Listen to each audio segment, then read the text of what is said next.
एक हाईकोर्ट की तरफ से आदेश आया कि जो यूजी और पीजी की परीक्षाएं हैं वो नहीं होंगी, उन पर रोक लगा दी है। आज से वो परीक्षाएं शुरू हो गई हैं, तो अब प्रदेश सरकार का क्या कहना है इस पर?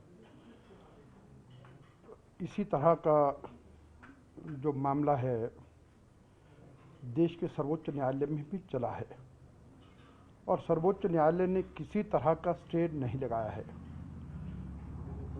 और यूजीसी ने जो अपना एफिडेविट दिया है उसमें उन्होंने निश्चित रूप से कह दिया था कि यूजीसी की गाइडलाइन के अनुसार परीक्षाएं आपको करनी चाहिए। और हिमाचल प्रदेश सरकार ने और विश्वविद्यालय ने इस बात के लिए तैयारी बहुत दिनों पहले कर रखी थी और आज प्रातःकाल 9 बजे बच्चों के पेपर भी प्रारंभ हो गए। और उसके बाद यह कि ये जो है जो आदेश की जो जानकारी हमको प्रातःकाल 10 बजे के बाद हम मिली, तब तक बच्चों का पेपर भी प्रारंभ हो गया था। और इस सब पर अभी हम कानूनी सलाह भी ले रहे हैं और एसएलपी भी कर रहे हैं। लेकिन फिलहाल हमने ये कहा है कि क्योंकि सर्वोच्च न्यायालय ने भी स्टे नहीं किया, कल उनका भी क्या कहना है, तो अभी तक परीक्षाएं जो बच्चों की चलती रहेंगी। एसएलपी कब तक हो कर दिया है, हमारे एडवोकेट जनरल साहब ने कहा है कि तुरंत जितना जल्दी हो सकता वो करेंगे। तो परीक्षाएं जारी रहेंगी सर, ये माने जब तक अगला कोई? हाँ बिल्कुल जारी रहेंगी।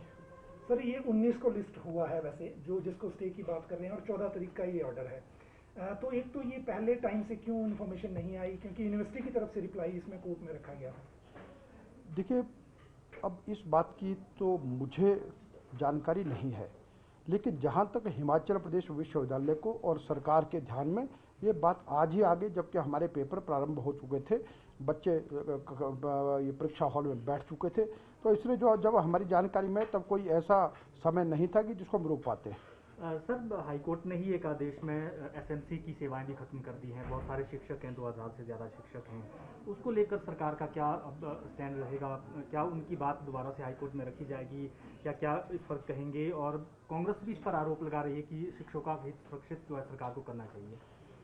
देखिए हिमाचल प्रदेश में लगभग 2630 के करीब ऐसे एसएमसी के द्वारा लगाए हुए अध्यापक हैं और जिनके लिए माननीय उच्च न्यायालय ने जो फैसला दिया है कि उनकी नियुक्तियों को रद्द किया जाए। तो इस संबंध में यह है कि वो लोग भी कानूनी विचार विमर्श कर रहे हैं और सरकार भी निश्चित रूप से हमारे बहुत से विद्यालयों में आवश्यकता है, जो संभव हो सकेगा सरकार उनका साथ निभाएगी। लेकिन उससे पहले हम सारी कानूनी सलाह मशवरा लेने के बाद ही अपना पक्ष रखेंगे। जरूरत पड़ी तो कोर्ट में रखा जाएगा सर? हाँ निश्चित रूप से रखेंगे फिर आवश्यकता हुई तो, लेकिन अभी हम कानूनी सलाह मशवरा कर रहे हैं।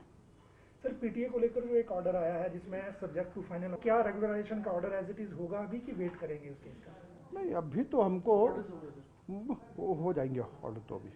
सर आज शिक्षा विभाग की समीक्षा आपने की है, पहली बैठक थी आपके मंत्री बनने के बाद है जो काफी लंबी देर चली, तो क्या पॉइंट सब ध्यान में है और क्या प्रायोरिटीज प्लान भी?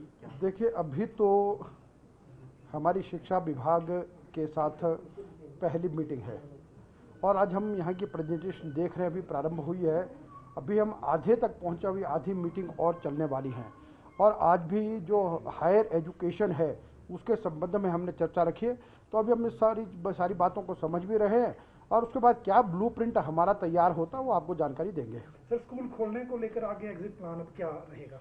अभी तक मिनिस्ट्री ऑफ होम अफेयर्स की भी गाइडलाइन जानी है, तो उसके पश्चात हम यहाँ पर स्थानीय स्तर पर भी आपस में चर्चा करेंगे, तो उसके बाद ही कोई फैसला लेंगे। ठीक है सर।